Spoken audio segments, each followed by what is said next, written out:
Kay naglaway gid ko sa kanang kainomon kay kog fresh na buko juice ba. Nya ako nakita Andre na fresh buko juice mga jay. Nipalit pud tun kana tan-aw ko sa TikTok kunya gipraktisan ako pag open gahi kay open mara na may padulong makopras ning mga kinibutungan niya. Mahal ba kaayo? Butang to $4 ang isa ni. Kamo na like times ana 43 times 4. So mao nga na siya kamahal. Unya abi na kog malipay kay ko kahapit na ma-open sus. Bagul pa man di akong nakita na ako na lang nang gikat na iyang mga tawag kana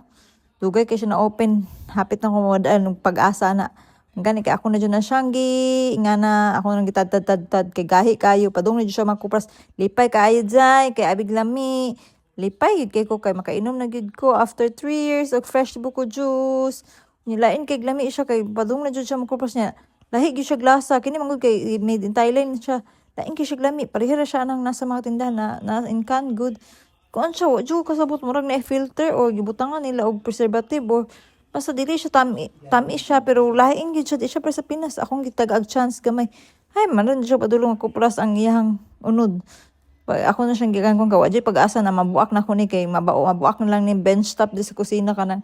kuan so ako na lang gilabay ng hipos na luya si madam sing say kwarta ay nako